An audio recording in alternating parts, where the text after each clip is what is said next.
tropas soviéticas invadem Berlim. O Terceiro Reich cai.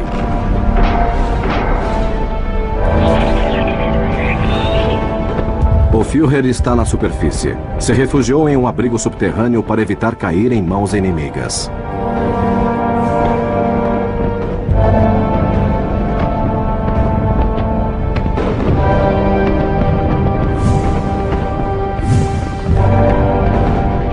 O Marechal Dönitz anuncia por rádio que Hitler caiu lutando heroicamente. Dönitz anuncia a morte de Hitler. As agências de notícias internacionais divulgam a notícia. Adolf Hitler supostamente morto. Entretanto, o corpo de Adolf Hitler nunca foi encontrado. A versão mais difundida é que a de Hitler se suicidou junto com sua esposa Eva Braun, no abrigo do Ministério das Relações Exteriores.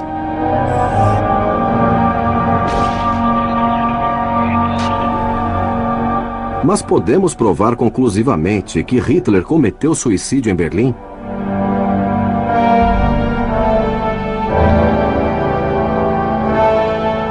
24 horas depois, um departamento especial do exército soviético chamado Smarg começou a busca por Hitler e outros líderes nazistas. Os agentes soviéticos rastrearam a área do abrigo antiaéreo, reuniram todas as evidências de restos humanos encontradas no local e declararam que nenhuma pertencia a Führer.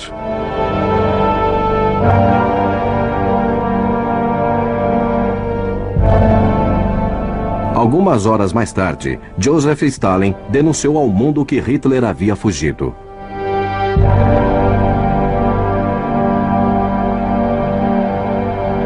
Em 1958, poucos anos depois da morte de Stalin, o governo russo mudou sua versão e anunciou que possuía a única evidência física da morte de Hitler no abrigo de Berlim.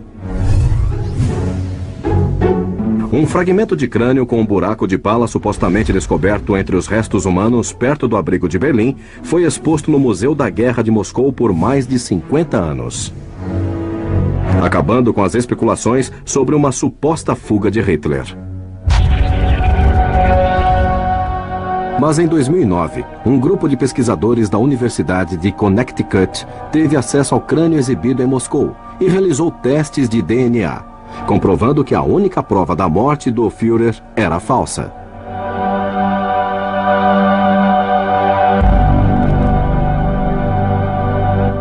Então, o que realmente aconteceu com Adolf Hitler?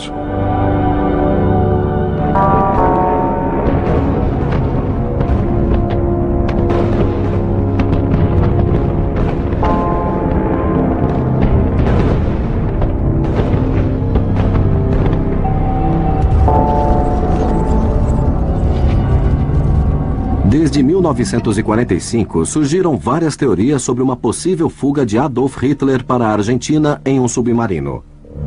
Há também centenas de testemunhos de avistamentos de Hitler em diferentes partes do mundo.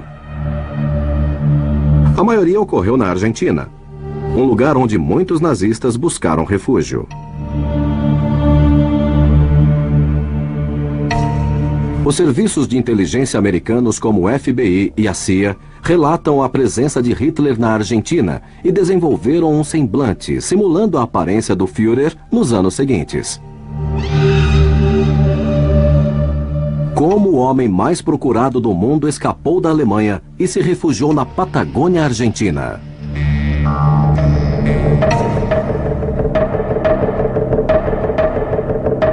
Em uma investigação inédita, seguiremos os eventuais passos de Hitler em sua fuga para a Argentina. Conheceremos o retiro pessoal do Führer. Visitaremos a base de submarinos, de onde supostamente partiu o ditador. E entraremos na Argentina, onde, segundo a maioria dos testemunhos, ele viveu refugiado até seus últimos dias.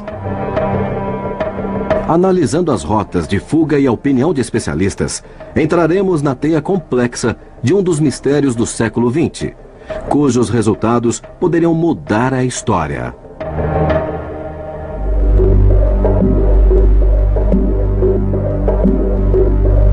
Carlos de Napoli, historiador e escritor especializado em nazismo, começa seu trabalho em Berlim, juntamente com o pesquisador e produtor Mariano Gomes, onde buscam a primeira evidência da possível fuga de Hitler. Carlos entra em uma das centenas de abrigos que ainda existem em Berlim, em busca de respostas para suas perguntas. Tudo o que se sabe oficialmente dos últimos dias do Führer em Berlim vem da pesquisa do historiador britânico Hugh Trevor Hope. Seu livro, Os Últimos Dias de Hitler, foi escrito a pedido do Serviço Secreto Britânico 5 meses após o fim da Segunda Guerra.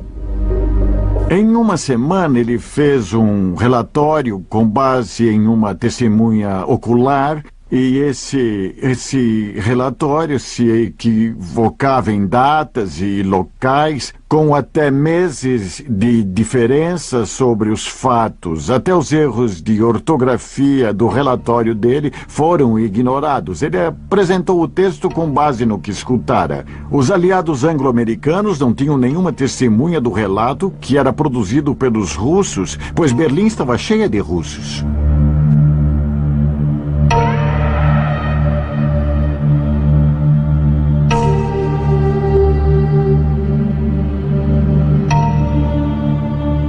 Segundo as investigações, Hitler chegou a Berlim em 20 de abril de 1945, no dia em que completava 56 anos.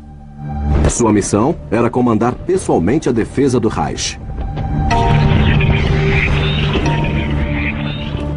As informações supostamente obtidas na investigação mostravam que naqueles dias, Hitler atravessava um período de grande nervosismo e culpava a todos, menos a si mesmo, pela derrota militar.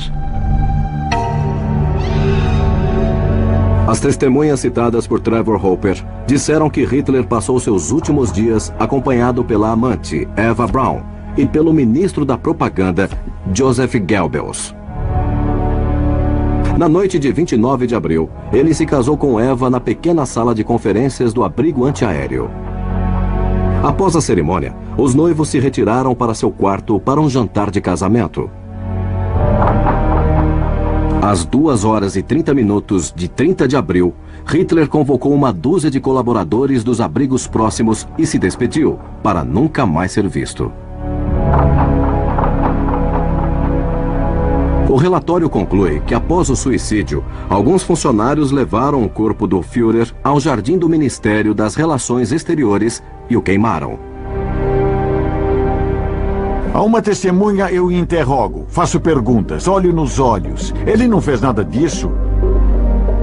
Todas as testemunhas que teve, a maioria ele não viu, não entrevistou, nem o Reich ele interrogou. Antes do início da Segunda Guerra Mundial, o poder político de Hitler era exercido a partir do Ministério das Relações Exteriores do Reich. Como contemplavam a possibilidade de bombardeio inimigo em Berlim, os nazistas haviam construído um abrigo sob o edifício.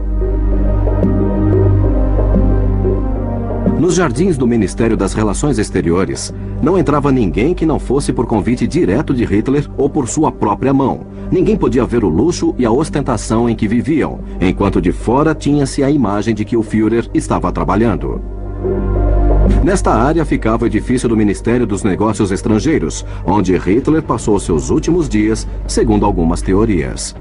Em algumas salas, dependendo da versão de muitos historiadores, inclusive a minha, estava Hannah Reich, que era a piloto favorita do Führer. E ela disse que viera buscá-lo, que deveria sair de lá e que o avião estava pronto.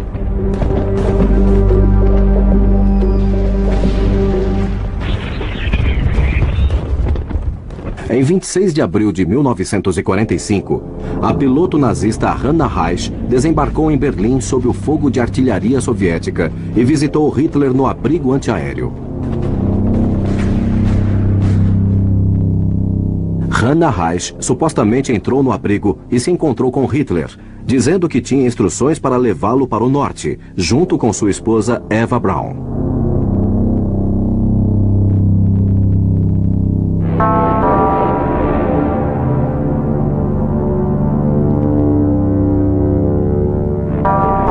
O escritor Carlos de Napoli passou mais de 20 anos investigando o destino final de Adolf Hitler e está convencido de que Hitler escapou. Mas como o homem mais procurado do planeta fugiu do centro de Berlim, que estava rodeado por milhares de soldados? Alguns pesquisadores e historiadores, como Patrick Burnside, acreditam que Hitler pode ter sido resgatado poucas horas antes da queda pela piloto nazista Hannah Heisch. Em 29 de abril, Reich escapou do ataque aliado e conseguiu sair de Berlim logo após visitar o abrigo do Ministério das Relações Exteriores. A senhorita Bormann, de sua própria boca, disse que Hitler conseguiu escapar da captura e da morte na noite de 30 de abril, decolando em um avião que estava escondido onde o aguardavam uma mulher e várias malas. Muitos acreditam que Hitler pode ter embarcado naquele avião, mas Hannah Heisch mudou sua história ao longo dos anos e morreu sem revelar seu segredo. Hannah Heisch escreveu um livro chamado Voar é Minha Vida, detalhando principalmente os últimos minutos do Terceiro Reich. Ela saiu provavelmente entre 29 e 30 de abril, no último voo de Berlim, depois de atravessar o cerco russo. Curiosamente, na última edição do livro, ela acrescentou 3 últimas linhas e escreveu essas linhas em forma de pergunta. E a pergunta que ela faz é: teria sido eu quem tirou Hitler de Berlim? Eu revelaria esse segredo? Então, que mistério se esconde por trás do destino de Adolf Hitler? Com a queda de Berlim, um departamento especial do exército soviético chamado Smerg, comandado pelo tenente-coronel Ivan Krinenko, começou uma busca pelos restos mortais de Hitler e outros líderes nazistas. Agentes soviéticos rastrearam a área em volta do abrigo e reuniram todas as provas de cadáveres que encontraram no local, até mesmo os restos de corpos queimados, mas nenhum pertencia a Hitler. A hipótese do corpo queimado foi então questionada por especialistas. Primeiro, um suposto funcionário disse: Hitler morreu. Eu queimei, pus fogo nele perfeito. Muito bom. Hitler morreu assim. Onde já se viu um policial de província, diante de um homicídio ou de um morto desaparecido, aceitar a confissão de alguém que passara 10, 12 anos ao lado de Hitler e que trabalhava para ele? A falta de evidência sobre os últimos dias do Führer em Berlim levanta mais dúvidas. Não há fotos, não há filmes, nem registros de sua voz. Não há corpo, não há nada. Carlos de Napoli não acredita que Hitler morreu em Berlim, nem que tenha fugido de lá. Sua hipótese poderia mudar o curso das investigações realizadas até agora sobre o destino de um dos maiores criminosos da história. Segundo sua teoria, a falta de provas sobre os últimos dias de Hitler em Berlim se deve a uma simples razão. Adolf Hitler não estava lá durante a queda do Terceiro Reich. Isso foi um plano criado pelos nazistas para facilitar a fuga de seu líder. Pouco antes da chegada dos soviéticos a Berlim, a cidade foi completamente abandonada.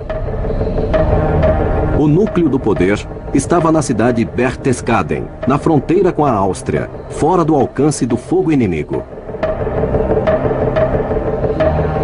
Berchtesgaden é uma aldeia alpina na região da Baviera, sul da Alemanha, onde Hitler escolheu para viver desde 1923. Carlos de Napoli viaja para Berchtesgaden para conhecer o local em que Adolf Hitler teria permanecido escondido até sua eventual fuga. Veja esta estação. Por onde tantas vezes Hitler andou, deve ser um dos lugares mais visitados daqui. Porque ele vinha aqui para esperar o trem, mas a estação era bem menor. Depois fizeram este monstro.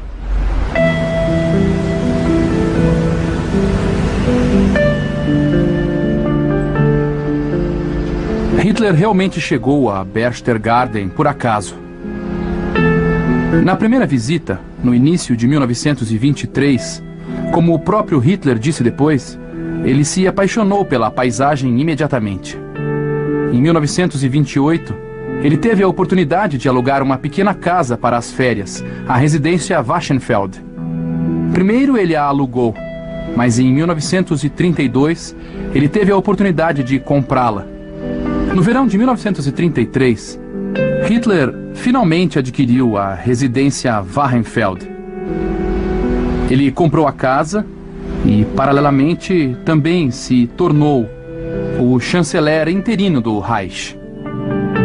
E com a tomada do poder e a compra da residência Wachenfeld, iniciou-se a grande reforma de Obersalzberg, que era uma área restrita do Führer.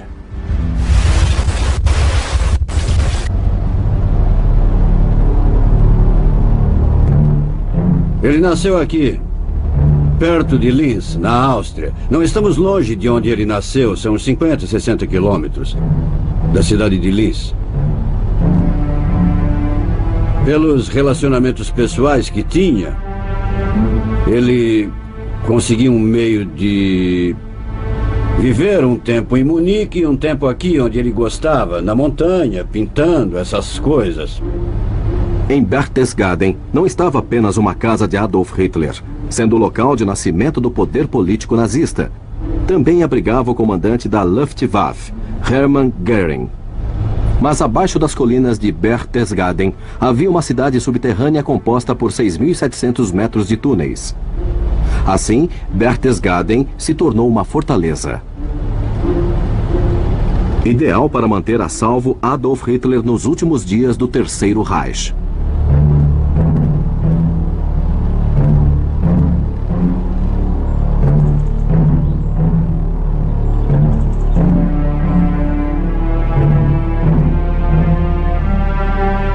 Desde o advento de Hitler ao poder em 1933, Berchtesgaden se tornou o centro da teia do poder nazista. Lá, o Führer deu as ordens que findaram com a vida de milhões de seres humanos.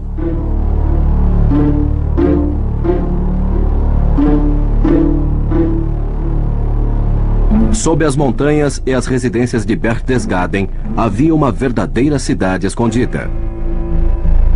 Albert Feiber? Olá. Este é Carlos de Nápoles.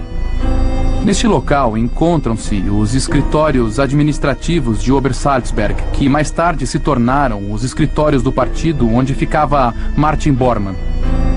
A casa de Hitler era um pouco mais longe, avançando por esta área mais uns 250 a 300 metros. O Berghof foi atingido por bombas em 1945 e depois queimado pela SS. As ruínas foram detonadas em 1952 e a área foi reflorestada, de modo que agora não resta nada que lembre o que havia Isso ali. mesmo.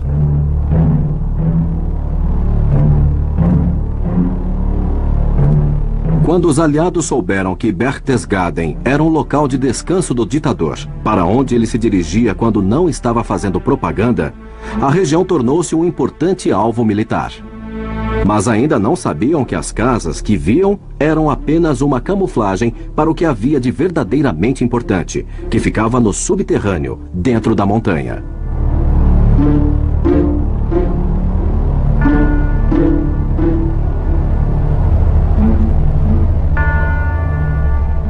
De fato, de acordo com as próprias leis dos nazistas, deveriam ter sido construídos abrigos em Obersalzberg, simplesmente porque era uma ordem. Todos os edifícios públicos, todos os edifícios importantes, precisavam ter um abrigo em caso de ataque aéreo. Hitler não permitiu isso e disse: "Em minha casa não, eu não me sinto à vontade." Desde o início da guerra, devido aos ataques aéreos, a família de Martin Bormann e a família de Albert Speer foram transferidas a Obersalzberg por questões de segurança. Quando os aliados tomaram conhecimento de que a cúpula do poder encontrava-se em Berchtesgaden, Bormann tentou convencer Hitler a construir um abrigo em Obersalzberg. Em 1943, após o primeiro ataque à cidade de Munique, Hitler concordou com a construção do abrigo, pois acreditava que Obersalzberg também poderia ser bombardeada. Então, em agosto de 1943, iniciou-se a construção do abrigo. E foi muito fácil por várias razões. Obersalzberg foi classificada como importante para a guerra por dois motivos. Primeiro, todos os trabalhadores que estavam em Obersalzberg trabalhando na construção do abrigo eram essenciais. Ou seja, eles não precisavam ir para a guerra se trabalhassem em Obersalzberg. Segundo, embora durante a guerra tenha havido grandes problemas de abastecimento e de falta de materiais de construção, isso não acontecia em Obersalzberg, porque como o projeto de construção era importante para a guerra, havia todo o material necessário naquele lugar. Havia até 6.000 pessoas trabalhando na construção do abrigo para conseguir concluí-lo em tão pouco tempo, em um tempo tão curto como aquele. Com a construção do abrigo de Obersalzberg, Berchtesgaden, residência de Hitler e da liderança política nazista, tornou-se o local mais seguro e melhor protegido na Alemanha.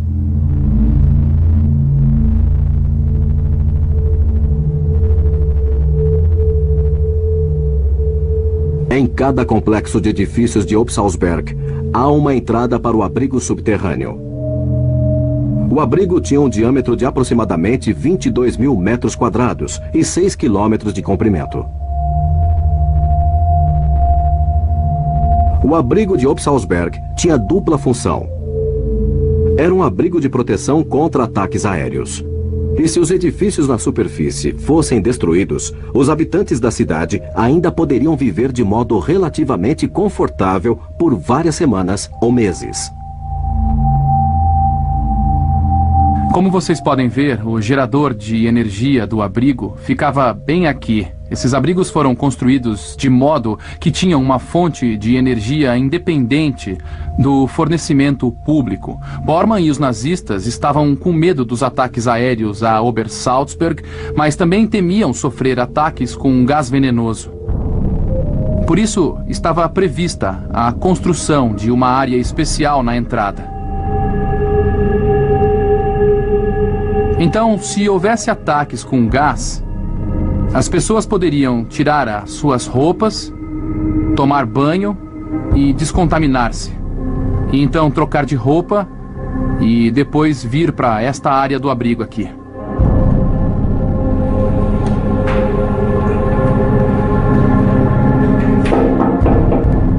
O abrigo Berghof, o abrigo particular de Hitler, ficava um andar abaixo deste abrigo, porque o Berghof, a casa de Hitler, ficava um pouco mais abaixo do que os outros edifícios.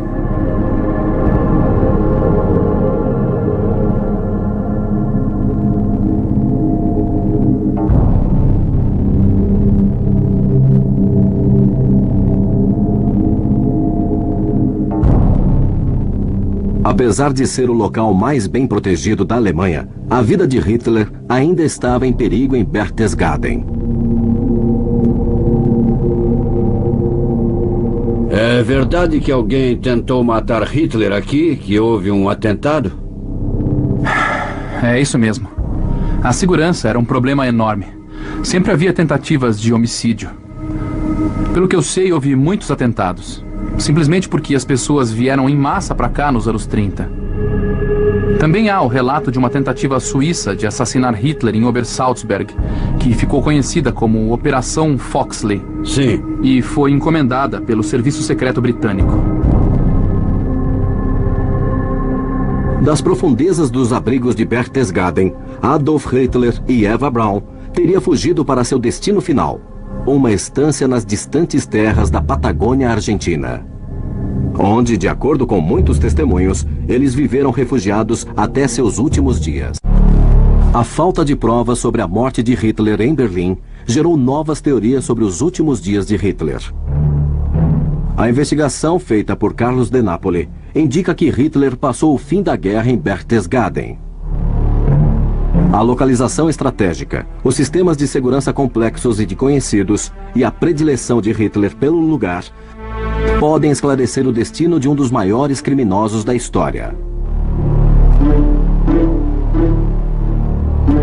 Vai ser difícil descobrir onde era a casa, né? Com licença, a casa de Hitler era para que lado? É pra lá. Pra cá? Isso, Aqui? é só seguir em frente.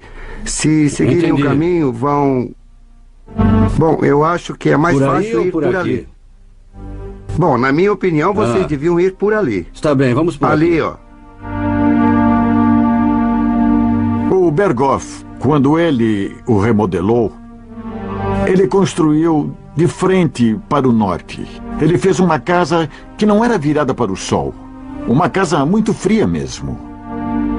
E na sala principal ele colocou um vitrô que provavelmente deve ser o maior vitrô conhecido da arquitetura do século passado, que era um radiador de gelo.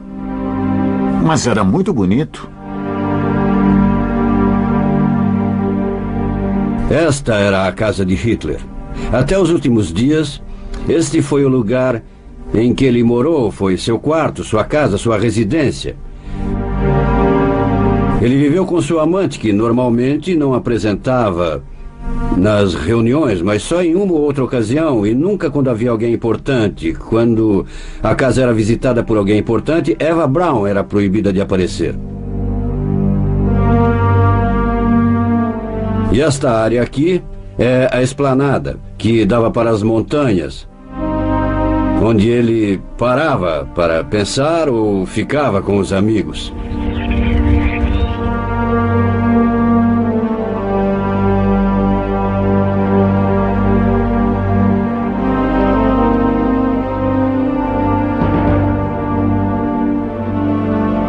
Hitler gostava do frio e não gostava dos raios do sol.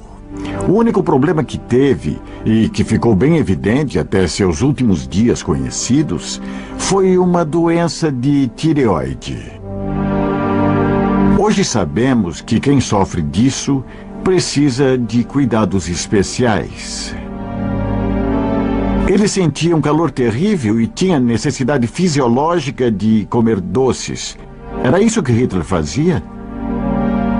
A predileção de Hitler pelo clima frio que abrandava sua doença é uma das hipóteses que sugerem que Hitler pode ter fugido para a Patagônia, um dos climas mais parecidos com o de Berchtesgaden.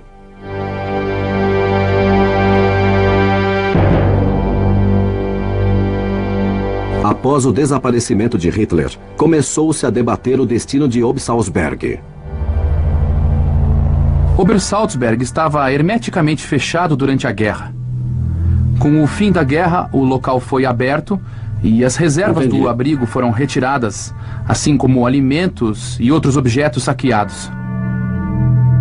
Obersalzberg rapidamente se tornou uma atração para as pessoas que queriam ver como Hitler vivia a sua vida particular. Então, em 1945, nas primeiras semanas após o fim da guerra, Obersalzberg novamente se tornou um ponto de atração, uma espécie de local de peregrinação, como aconteceu em 1933, mas agora sobre as ruínas, os escombros, os edifícios. Mais de centenas de milhares vieram para Obersalzberg nesse ano. A situação ficou feia e cogitou-se o que poderia ser feito e cogitaram a possibilidade de demolir o local. Finalmente concordou-se em fazer isso, especialmente o Berghoff de Hitler. E também concordou-se em destruir as casas de Göring, de Bormann, o quartel da SS e tudo mais o que tinha que ser detonado e depois levado ao chão. E com isso o problema foi resolvido.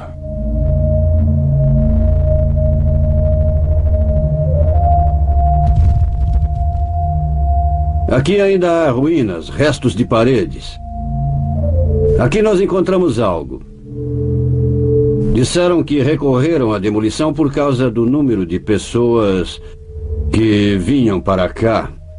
Mas parece que algumas pessoas sentem falta daquilo, porque aqui encontramos uma vela, que aqui na Alemanha é usada para recordar.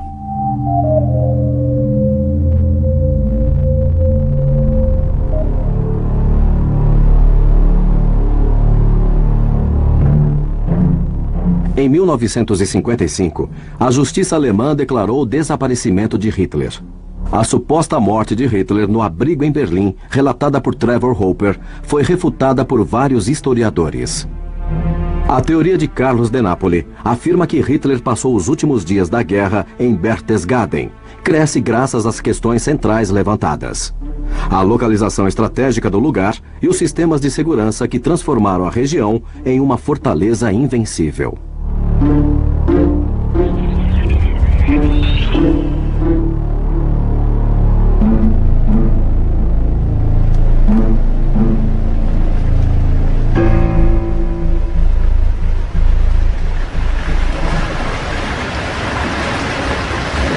A chegada de Hitler a esse lugar deve ter sido chocante. Imagine uma aldeia pequena e, de repente, apareceu Hitler e toda a comitiva que se instalaram nos arredores, construindo uma enorme estação de trem. De fato, é surpreendente que uma pequena aldeia nas montanhas tenha se tornado o centro político do Terceiro Reich, onde se tomava todas as decisões. É algo realmente extraordinário, não? Além de tudo, é um belo lugar. Ele não escolheu um lugar qualquer para se instalar. Já jantaram e daqui a pouco vão dormir. Sim, daqui a pouco vão dormir. Aqui tudo fecha às 6.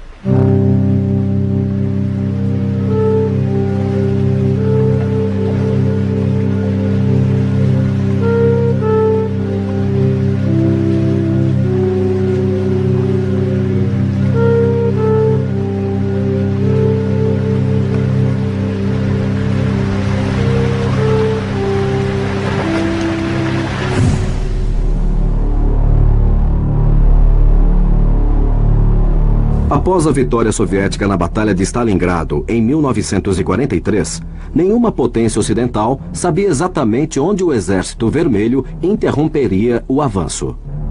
Varsóvia, Berlim, Praga, Viena, Budapeste, Belgrado, Bucareste e Sofia.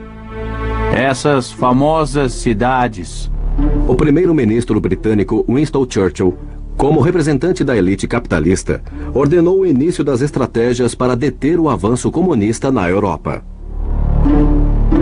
Não estão apenas sob a influência soviética, mas em muitos casos estão cada vez mais sob o controle de Moscou. Enquanto isso, Hitler analisava o futuro do Terceiro Reich junto com seus colaboradores mais próximos, no topo das montanhas de Berchtesgaden, em um lugar chamado Ninho da Águia.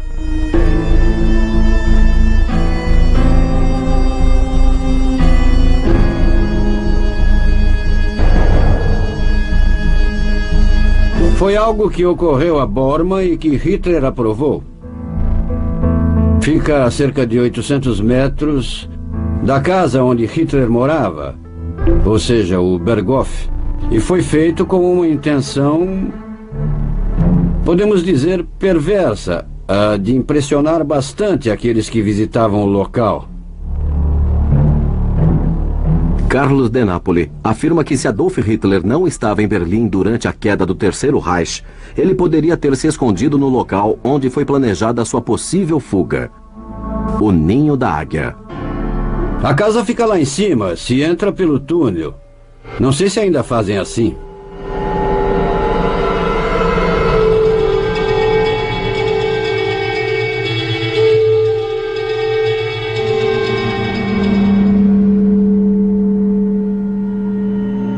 É uma porta dupla, veja, não é uma porta comum.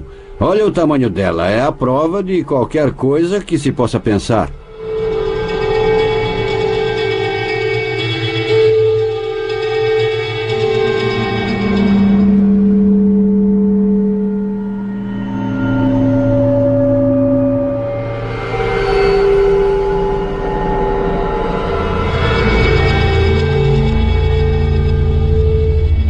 Desde sua construção em 1938, o Ninho da Águia foi utilizado por Hitler para fascinar colaboradores próprios e funcionários estrangeiros.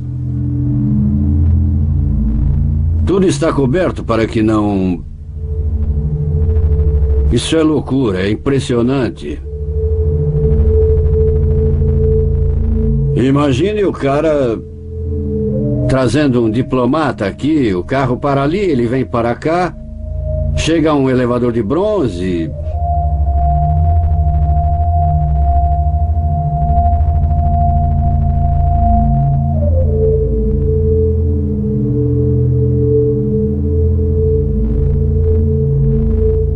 Semanas antes da queda, Hitler recebeu Albert Speer no Ninho da Águia, o ministro dos armamentos do Terceiro Reich. A derrota militar da Alemanha era inevitável e eles se reuniram para planejar como usariam as poucas cartas que tinham. Dessa reunião no Ninho da Águia, Hitler teve uma ideia que rapidamente se tornou uma obsessão. Mostrar aos líderes ocidentais que se os nazistas se juntassem aos soviéticos, o fantasma comunista chegaria a Paris em poucas horas.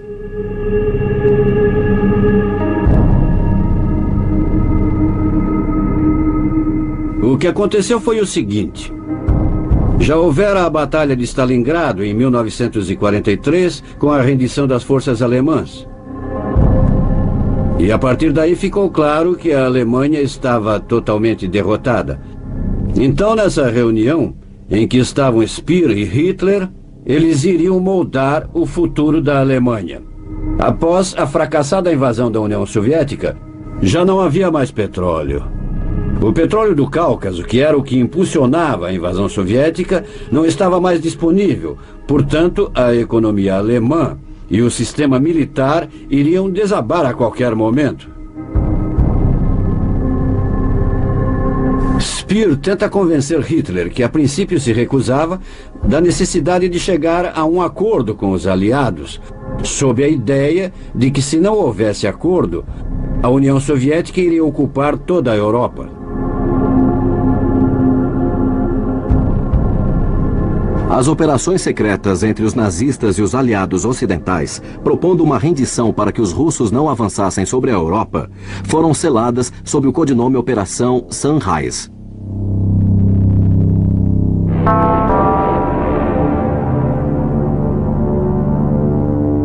Quando Stalin descobriu a operação, imediatamente informou o presidente americano, advertindo que, se os acordos fossem efetivados, permitiria a fuga de Hitler pelos bastidores. No início de abril de 1945, Stalin foi informado das negociações feitas sem o conhecimento dos soviéticos e as denunciou publicamente. Em meados de abril, Hitler ordenou a divisão do exército alemão em 2 grupos para facilitar a ação dos mediadores. Os acordos com o setor norte do exército nazista foram realizados entre o comandante Heinrich Himmler e o presidente da Cruz Vermelha Sueca, o conde Folke Bernadotte. As operações do Exército do Sul foram realizadas pelo diretor do Escritório de Serviços Estratégicos, Allen Dulles, e o general do Exército Alemão, Heinrich von Wittendorf, juntamente com o comandante da SS, Karl Wolff, e o tradutor oficial de Hitler, Eren Briefker. Mais tarde, nas reuniões do protocolo, quando perguntaram a Stalin o que acontecera com Hitler, ele diz claramente que Hitler estava fugindo em um submarino. Primeiro, ele disse que ia para a Espanha ou Japão, mas depois disse que sabia que Hitler estava fugindo para a Argentina. Depois de ver isto, essas estradas à noite nesta região? Sim, parece exatamente o mesmo que as estradas em San Martín de los Andes, ou os arredores. Assim, com este tipo de árvores. Realmente chama atenção, né? É muito parecido, bem parecido mesmo.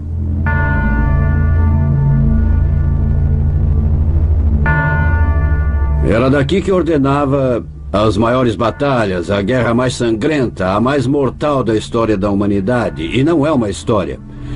Tudo isso ele pensou aqui, neste lugar. Aqui nas imediações. No meio dos Alpes, um lugar com uma paisagem espetacular. E é sombrio pensar que fez isso daqui. Era aqui que Hitler morava. Aqui ficavam os comandantes e os políticos que realmente tinham o poder, porque outras pessoas não podiam vir até aqui. Não era para qualquer um. Aqui ficava o poder central de Hitler, em nenhum outro lugar. Nenhum. Todo o resto era para políticos de segunda ordem. Por exemplo, se houvesse alguma área em que pudesse atuar, era aqui. Berlim era para necessidades secundárias. Aqui era uma ditadura bem forte, com o poder centralizado no topo de uma montanha. Isso é tudo.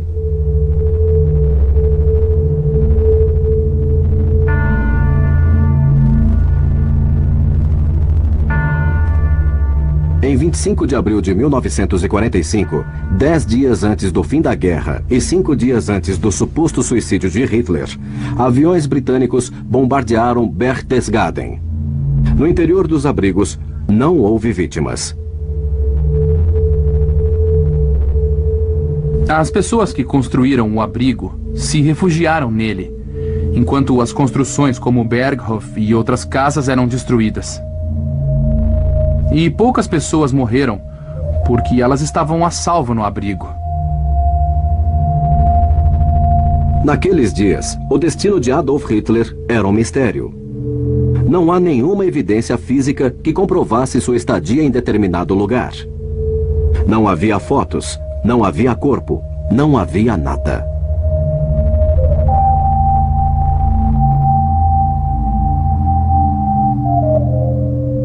Sabemos que a história oficial é uma mentira.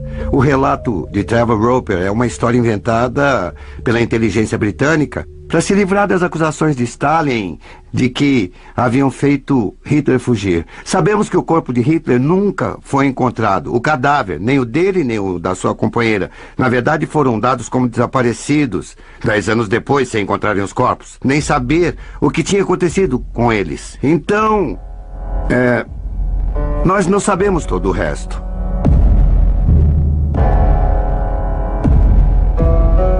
De acordo com a historiadora alemã Gabi Weber, Jorge era uma figura-chave do nazismo, era um empresário peronista. Foi a pessoa escolhida para lavar o dinheiro nazista, que tinha vindo para a Argentina na forma de barras de ouro ou sob a forma de ações que tinham sido criadas pouco antes da guerra terminar. O que aconteceu nos últimos dias de Hitler? Segundo ele, partiram de um aeroporto perto de Berchtesgaden e foram para a Noruega. De lá vieram de submarino para a Argentina. Estamos a 4 quilômetros de Berchtesgaden e cerca de 10 quilômetros aproximadamente de onde ficava a casa de Adolf Hitler. Há versões de historiadores que dizem que Hitler veio a este lago em Berchtesgaden com alguns hidroaviões que o acompanhavam e eventualmente partiu para um destino desconhecido.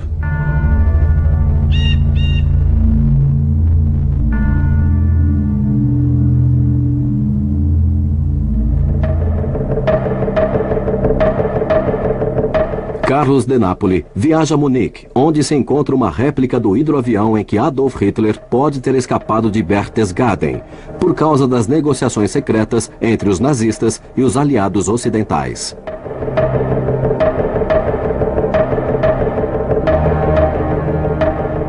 No final da Segunda Guerra Mundial, a improvável aliança entre soviéticos e ocidentais transformou-se em uma crise nuclear. Além dos acordos feitos para uma eventual fuga de Hitler, Allen Dulles, diretor do Instituto Americano de Serviços Estratégicos, liderou a Operação Grampo de Papel, projetada para capturar cientistas nazistas como Werner von Braun, futuro diretor da NASA.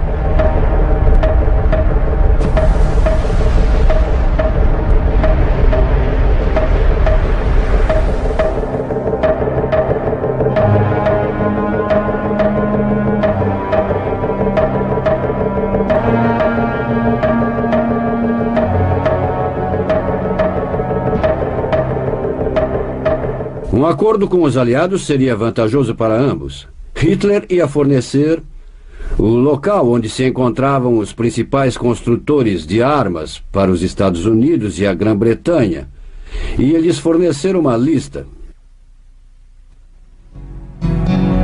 Aqui chegamos ao famoso foguete B-2, a arma mais terrível criada por Adolf Hitler. Capaz de transportar 1 tonelada de explosivos a cerca de 300 quilômetros de distância. Isso variava, mas era a cerca de 200 e 300 quilômetros de distância. Era conhecida como arma de retaliação número 2, ou arma total. Os Estados Unidos, claro, estavam ansiosos para conseguir este foguete, porque já haviam desenvolvido a bomba atômica e a ideia era transportá-la com algo que não pudesse ser identificado, não com um avião. O que von Braun havia fabricado era a arma essencial para levar a bomba atômica. Eram irmãos que mais tarde se tornariam inseparáveis, o foguete e a bomba atômica. Este foi o primeiro produto a ser feito. Todo esse grupo de cientistas acabou trabalhando para a NASA no desenvolvimento do que seria a chegada do primeiro homem à Lua. Foi o que levou Hitler a fazer um acordo para uma eventual fuga, seus conhecimentos que poderiam transformar qualquer país no mais poderoso do mundo. Se analisarmos do ponto de vista dos ganhos econômicos, o que importava era a ganância dos vencedores e depois o domínio militar. Assim, cada lado levou cientistas que estavam nas mãos do poder. Mas, basicamente, por muitos anos, essa foi a melhor possibilidade de se levar adiante a pesquisa. Esta é a ponta do iceberg. Este avião ultramoderno que vemos aqui surgiu por volta de 1930 e é obra da engenharia alemã. Era a espinha dorsal da Força Aérea de Hitler, da Luftwaffe.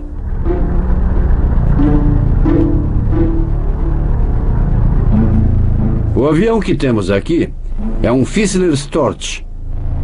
É muito importante dentro da história que estamos relatando, já que Trevor Hopper afirmava que Hannah Reich o utilizou para chegar a Berlim.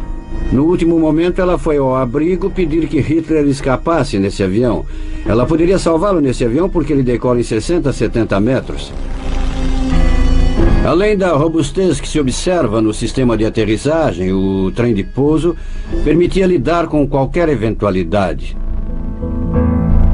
Temos aqui um dos participantes da eventual fuga de Hitler em Berlim nos últimos dias da guerra.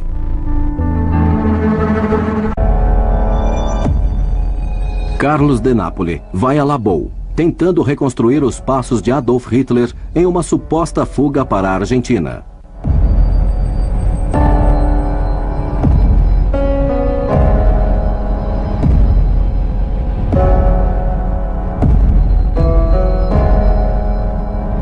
Todas as teorias que afirmam que Hitler fugiu de avião durante as últimas horas da Segunda Guerra Mundial concordam que seu primeiro destino foi o porto de Holstein, onde operava a base de submarinos mais importante do Terceiro Reich.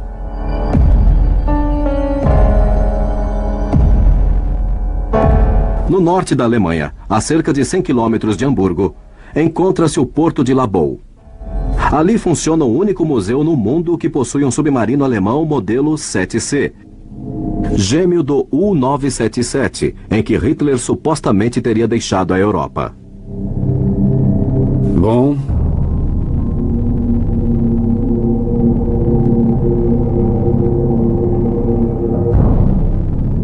se houve uma chegada ou uma fuga da Alemanha, deve ter sido por submarino.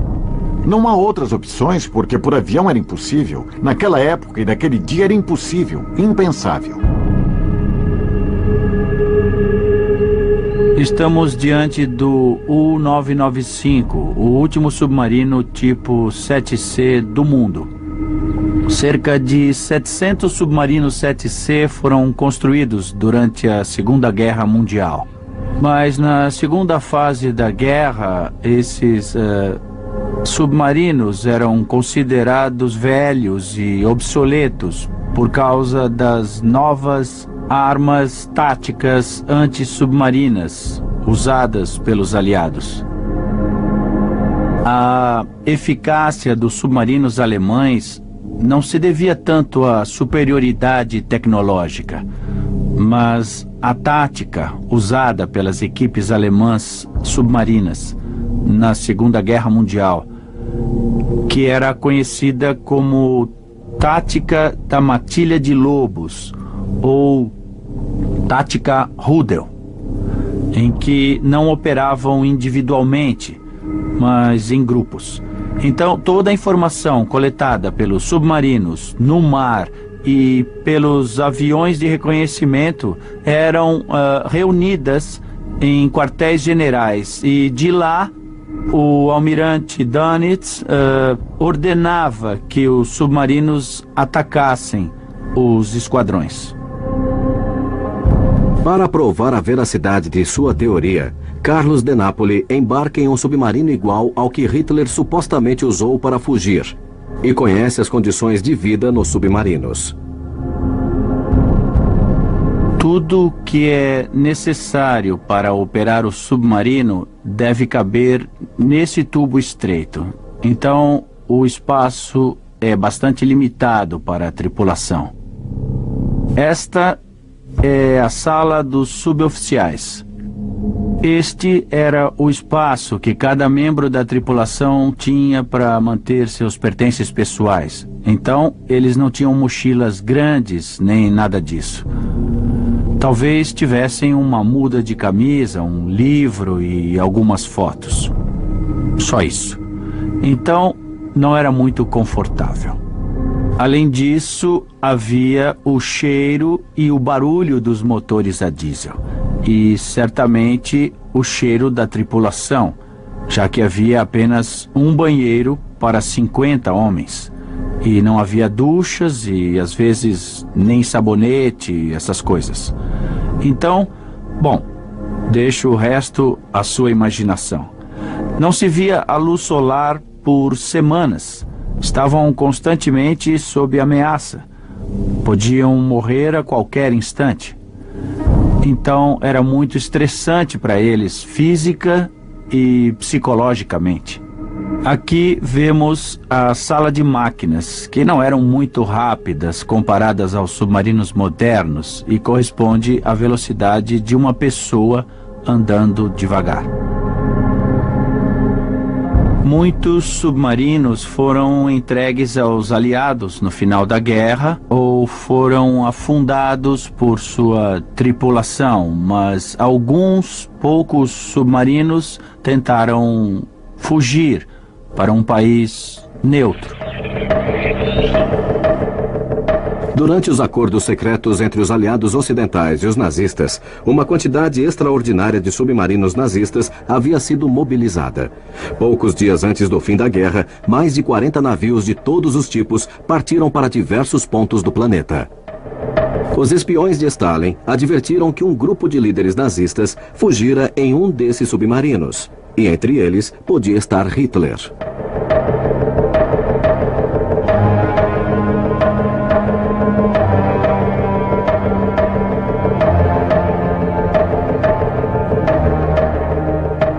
Estes são os edifícios originais da base Holstein, base de submarinos usada pelos nazistas durante a Segunda Guerra Mundial.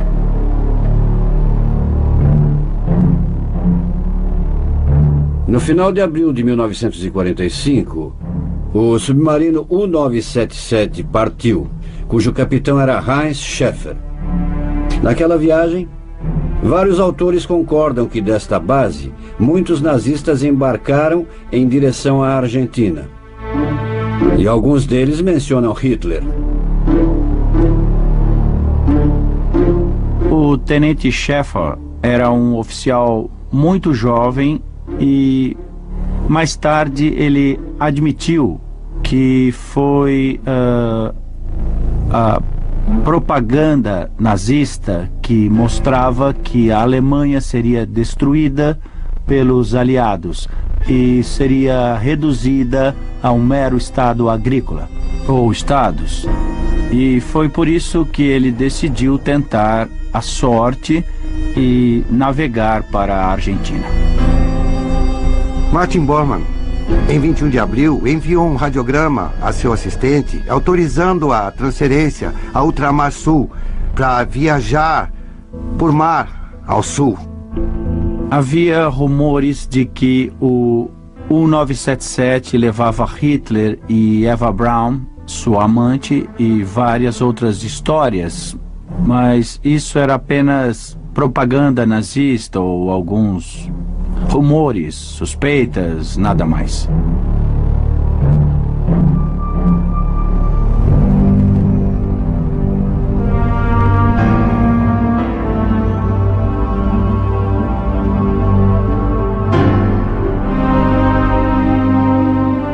A base de submarinos Holstein concentrava o movimento de submarinos nazistas que partiram para o Oceano Atlântico. De lá, partiram submarinos na última operação secreta do Terceiro Reich. Ultramar Sul. Pelo menos 50 líderes nazistas viajaram em submarinos para a Argentina.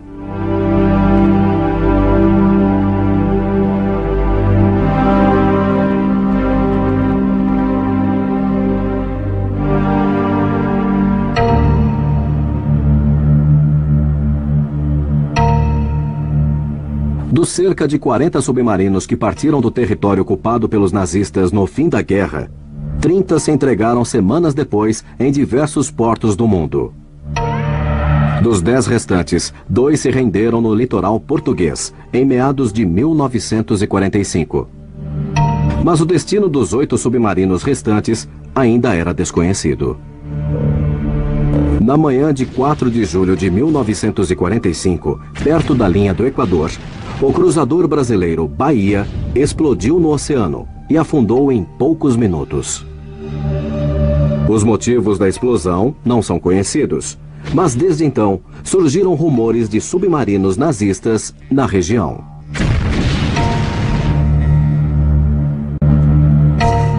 Estamos entrando.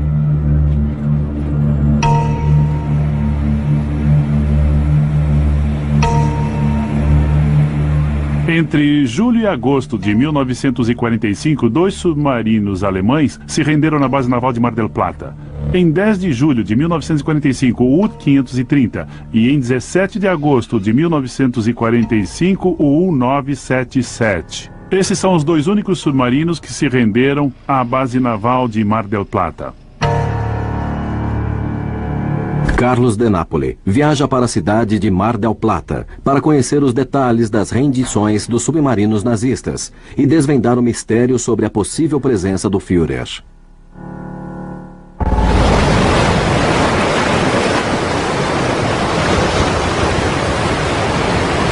Não é apenas a base naval, mas é específica para submarinos. Devemos ver a base, porque deve ficar no lugar destacado do porto.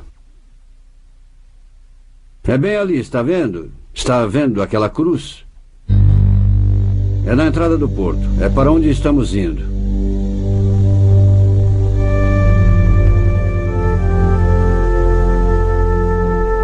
Nós temos autorização para entrar.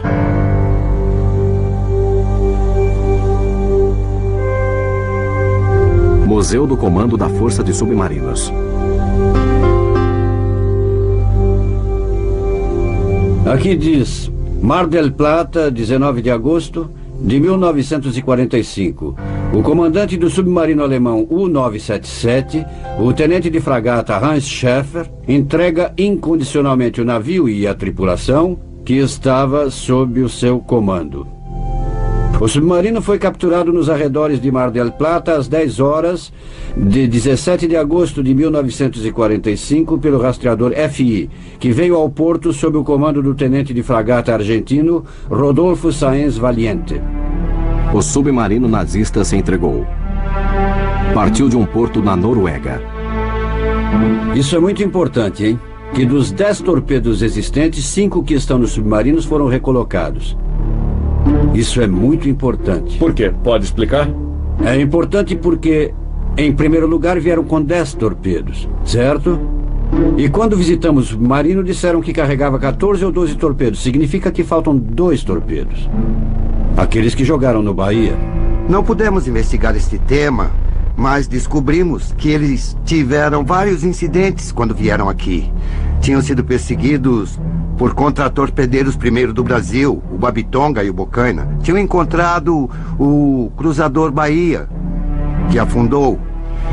E esta foi a pior tragédia da história naval brasileira. Morreram 333 marinheiros. Levam os náufragos no Bahia a Fernando de Noronha. Afirma que não estavam envolvidos no naufrágio do Bahia. Não há dúvida. Com licença, Roberto, com licença. como vai? Tudo bem? Nós estivemos no porto de partida, na Noruega, no fiord de Oslo, sim. como diz o jornal, de onde partiu o submarino. Sim.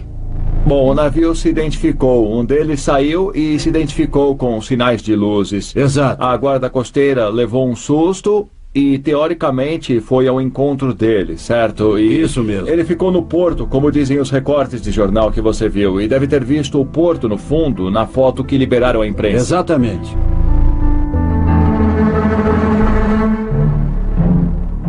E seria este o setor, o lugar entre o arsenal do Mar del Plata. Nessa direção. Isso, e o submarino submergiu aqui. Entrou por aqui. E deu a volta e o prenderam aqui. Isso mesmo.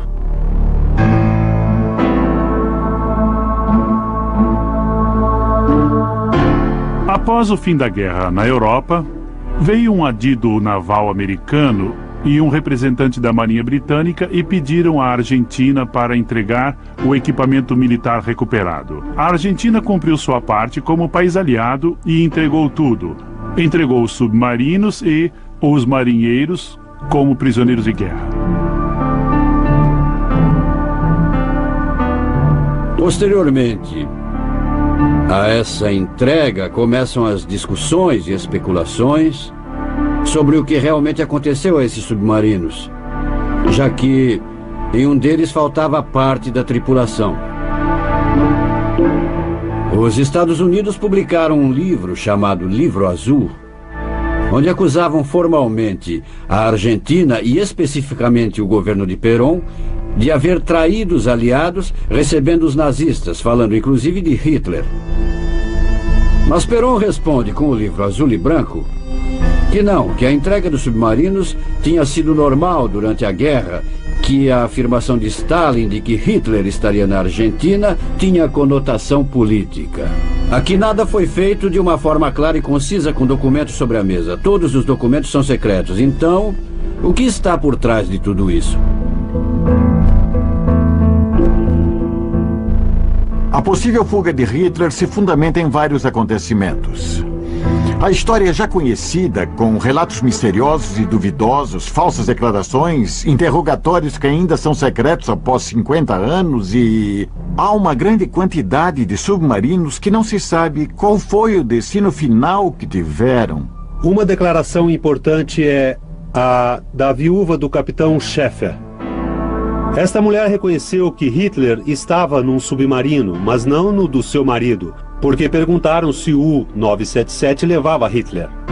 E ela disse que não, que Hitler estava em outro submarino, que acompanhava o U-977, e que o submarino deixara Hitler no sul da Patagônia.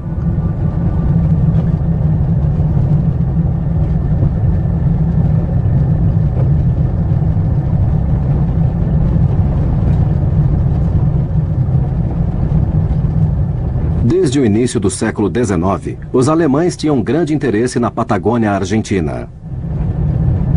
Em pouco tempo, a região se tornou um local de abastecimento de combustível e mantimentos para os navios alemães.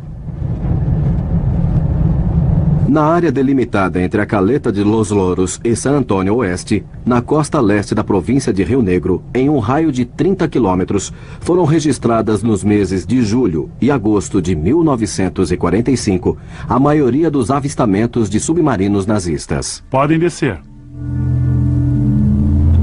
De acordo com a versão dos moradores locais, na maré baixa, que é o que vemos agora, a 800 metros dentro do mar, a uma profundidade de aproximadamente 15 a 20 metros, foi observado até 1958, 1960, uma pequena tubulação que aparecia. Aparentemente era o periscópio do submarino.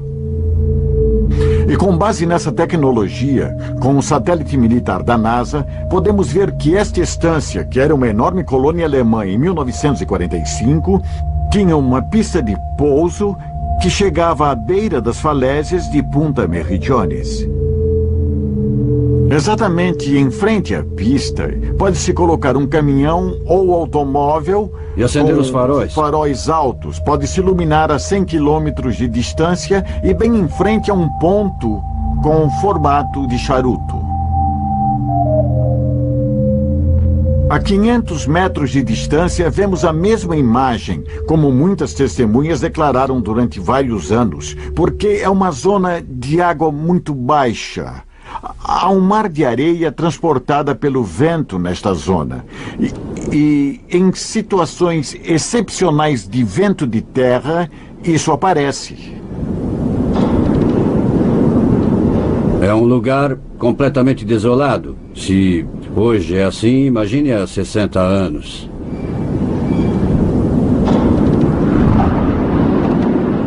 Nós estamos aqui no meio do deserto e encontramos este poço totalmente perdido. E apenas... Estamos a um raio de 100 quilômetros de qualquer civilização. E encontramos este poço aqui. Esses locais foram utilizados pela Marinha Alemã desde o início do século XX para abastecer-se de combustível e alimentos. Por sua vez, para lidar com a falta de facilidades na época, utilizavam este tipo de farol que vemos aqui, para saber em que posição estava o canal, porque em alguns lugares a água é bem rasa. Os submarinos entregues em Mar del Plata e as provas recolhidas em Caleta de los Loros fazem pensar que a fuga de Hitler para a Patagônia pode ser verdade.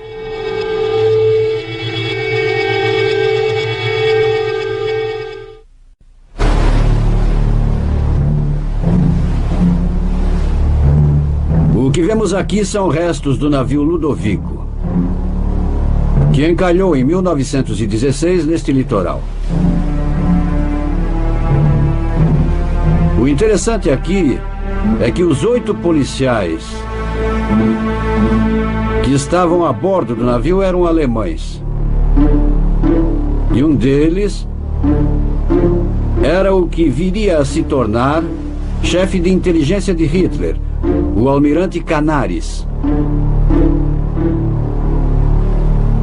Canaris, na época, era um oficial do exército alemão, mas logo se tornou chefe de inteligência de Hitler, com quem discutia a situação da Argentina e, em particular, da Patagônia.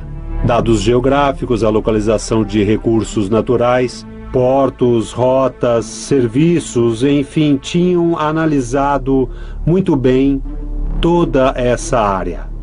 Um amigo de Canaris me contou há alguns anos que ele havia confessado que fizera algo quando participara da Primeira Guerra Mundial e fugira do Chile para a Alemanha. Ele contou que tinha estado na Argentina e que fizera algo ali para Hitler. E isto que ele fez para Hitler iria lhe valer o inferno. E com ele aconteceu o mesmo. Canaris desapareceu. Não está claro se desapareceu ou se morreu. A única coisa que se sabe é que o arquiteto do farol morreu. Porque o segredo do que ele fez, ninguém precisava saber. Ora, se Canaris morreu, morreu por este motivo. E se não morreu, foi o guia.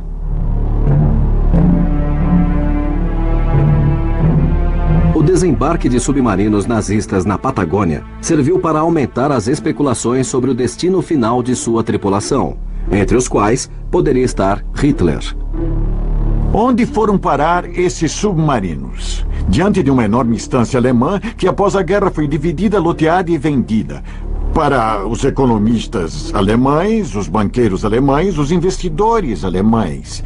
Portanto, havia uma enorme estância de 50 mil hectares com dezenas de quilômetros de litoral escarpado e um aeroporto que chegava até as falésias.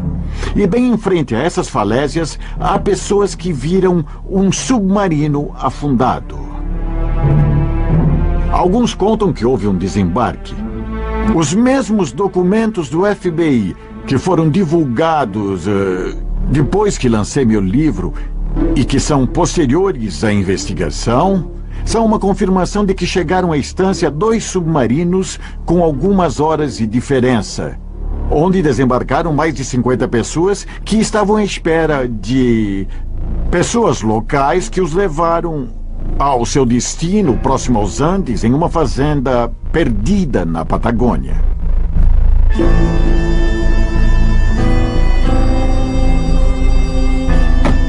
Há um testemunho importantíssimo de Maria Ketakorki e Krotchek, uma polaca que fugiu da Polônia após a invasão de Hitler. Ela conhecia perfeitamente Hitler, ela ouvia nos jornais, conhecia sua voz de ouvir no rádio. Ela o encontrou no caminho entre o litoral e a Cordilheira dos Andes. E em um lugar esquecido por Deus, pode-se dizer, em uma cabana feita de dormentes de ferrovias, ela vendia combustível, óleo, batatas, cenouras. Ela vendia o que havia. E 2 carros pararam. Ela ouviu que falavam em alemão e viu pessoas bem alemãs usando roupas escuras, quase militares, como um uniforme azul escuro. E Hitler apareceu reclamando que tinha ido parar num lugar terrível, que era um deserto, que era uma desolação. Onde é que tinham ido parar, ele dizia.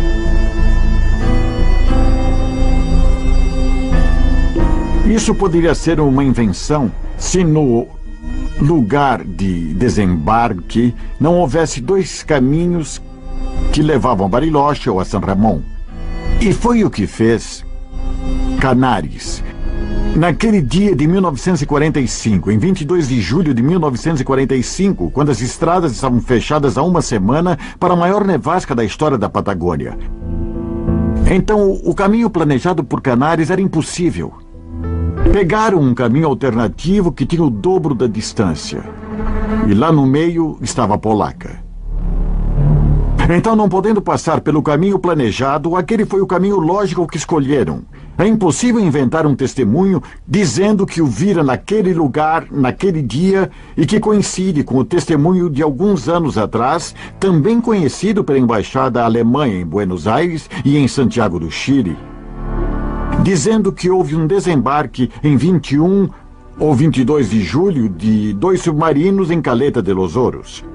E de lá só havia 2 caminhos, mas um era impraticável, o outro não, e lá estava a prova.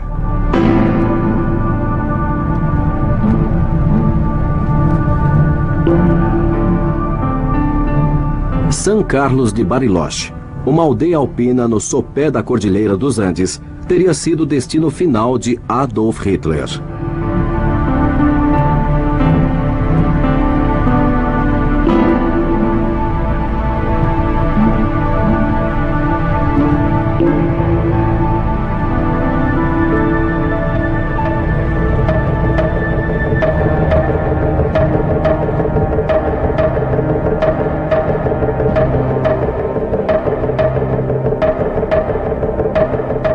Desde sua fundação em 1909, San Carlos de Bariloche, localizada a sudoeste da província de Rio Negro, no sopé da Cordilheira dos Andes, está ligada à comunidade alemã.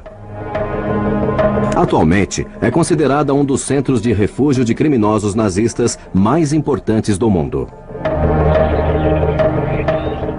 Na década de 40, era uma cidade muito pequena, isolada de tudo, nos confins do mundo.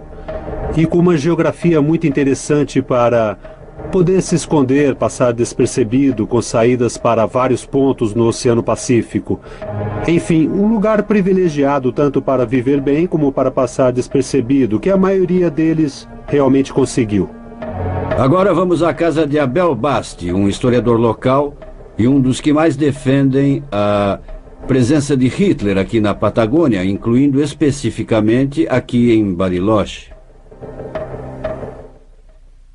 Chegamos, Carlos. Já chegamos. Abel Basti?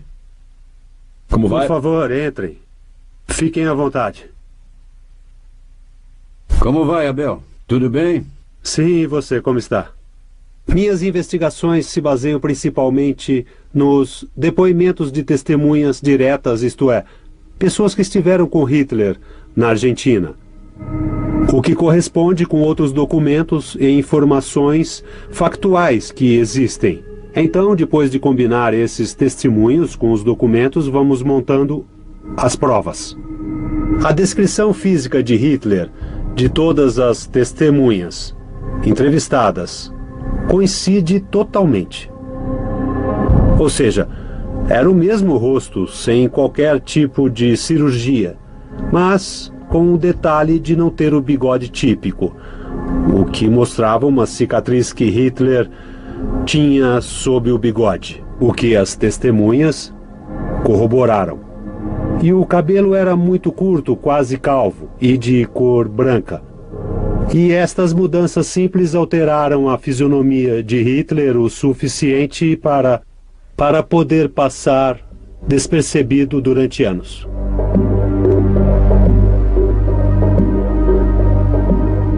Agora vira à esquerda. Pode deixar.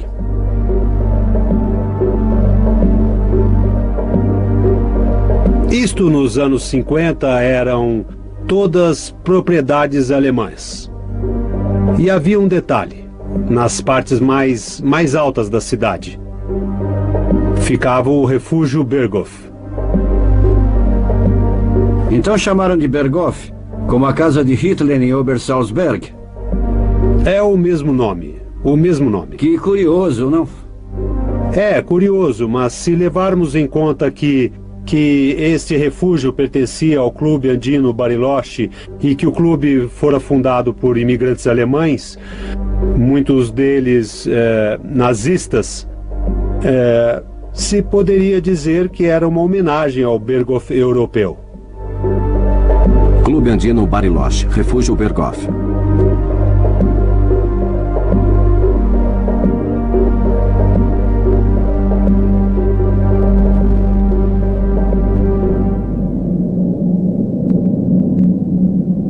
Em 1933, Hitler chegou ao poder e sua segurança tornou-se uma das principais políticas do Estado nazista. Desde então, colaboradores e espiões da inteligência do Terceiro Reich dedicaram-se a buscar refúgio em diferentes partes do mundo para um eventual exílio de seu líder. Hannah Reich é uma pessoa que o próprio Hitler mandara para Buenos Aires em 1934, quando o poder ainda não estava garantido. O que ele fez? Enviou Hannah Reich e Walter George para se juntar à família Bustillo para conseguirem parques nacionais, ou seja, no sul da Patagônia, cerca de 100 mil hectares onde poderia se exilar caso o que estivesse tramando fracassasse. Agora vemos que o escritor Patrick Burnside, que escreveu um livro sobre a possibilidade da fuga de Hitler, em que ele afirma que o ditador esteve nesses lugares.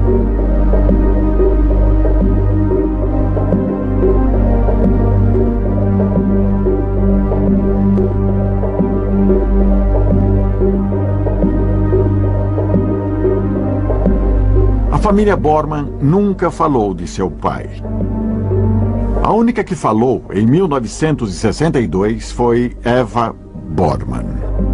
Foi muito interessante porque pela primeira vez ouvi a campainha dos Bormann, porque tudo aqui gira no ambiente ou no entorno, digamos, nazista. E ela falou da morte do pai. Enquanto Hitler provavelmente não. O Führer estava escondido com Eva Braun em uma fazenda argentina. E o nome da fazenda que a filha de Bormann contara é repetido em documentos citados anteriormente sobre os desembarques dos submarinos no litoral da Patagônia. E o documento conta que Hitler, após um dia e meio de viagem até o sopé da Cordilheira dos Andes, encontrou refúgio em um rancho no sopé da cordilheira. E, por sua vez, novos relatórios confirmam, relatórios esses do FBI ou do Serviço Secreto Americano da época, confirmam a data de outubro ou setembro de 1945 como a data em que Hitler teria sido protegido por seus seguidores.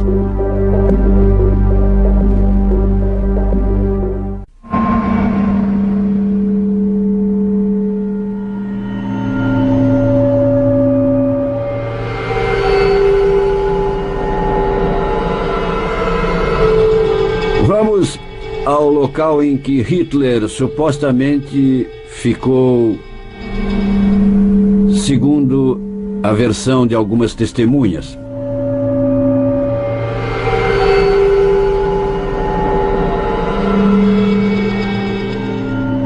Na cidade de Bariloche, no braço Última Esperança do lago Naueuape, encontra-se as terras que a família Bustídio cedeu à missão liderada por Walter George e Hannah Reich em 1934. Durante a ocupação alemã dessas terras, foram introduzidas espécies de árvores típicas da Alemanha, que recriam uma paisagem semelhante à que Adolf Hitler via em Berchtesgaden. Podemos ver aqui a fazenda onde a maioria dos historiadores concorda que Hitler viveu. É essa a propriedade, e muitos dizem que é onde está enterrado Hitler e também Eva Braun. É uma baía pequena essa onde Canaris chegou e de onde partiu para ir a Bariloche. E nesta baía foi criada uma rampa de cimento armado que ainda existe após meio século e que terminava em um galpão enorme para um avião supostamente de 2 hélices, pelo tamanho do local. Havia uma doca para barcos de 40 a 50 metros de profundidade. Havia uma enorme mansão com 70 metros de frente e uma altura de 10. Tinha 700 metros quadrados no andar de baixo e 300 no andar de cima. Uma suíte de 100 metros quadrados. Atrás deste conjunto, replicando Berchtesgaden, havia casas de nível cada vez mais alto, até casa de hóspedes. Havia uma casa de chá, havia uma casa com chaminé que nós chamávamos de central. Mas podemos estar enganados. Havia também um açougue de mármore de Carrara. Na floresta, vemos uma das casas de vigilância,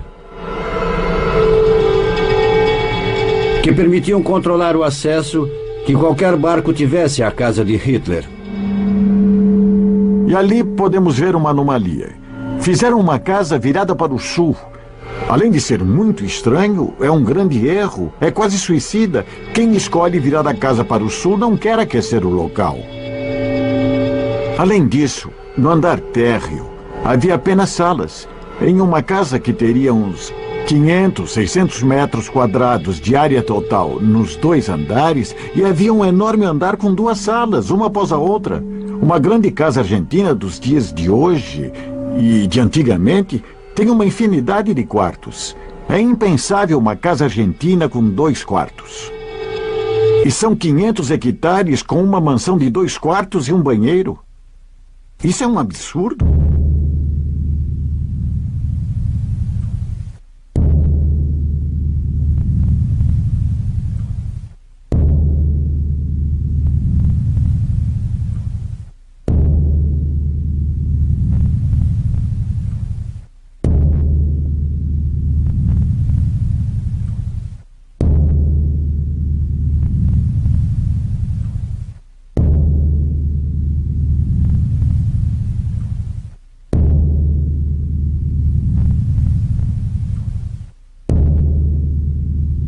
Chegamos ao local.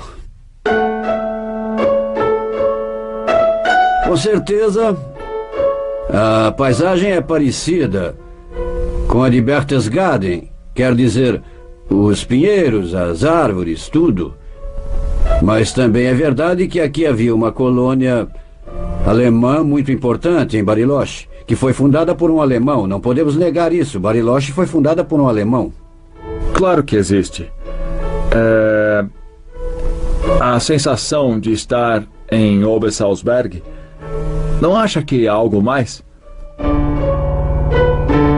É uma sensação de que não se sentiam seguros só por essa semelhança? Sim, é verdade. O que eu sinto é que há um enigma que encobre tudo isso. E que estamos mais perto da verdade e também longe do que aconteceu. Ou seja, esta avaliação dos testemunhos, do que se vive, da distância, não? Afinal, este lugar está longe de tudo. E o que deve ter sido... Há 60 anos, quando não havia absolutamente nada. Quando não havia absolutamente nada, então... São sentimentos muito misturados. É uma análise muito complexa.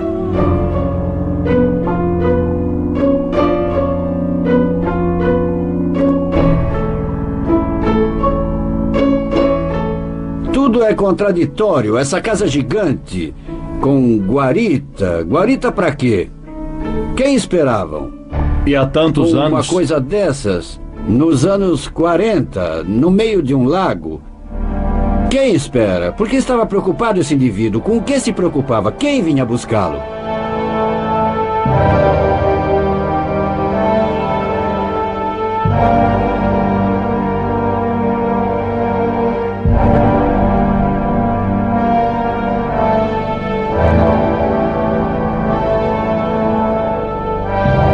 Cada soldado alemão em glória traça seu caminho pela guerra!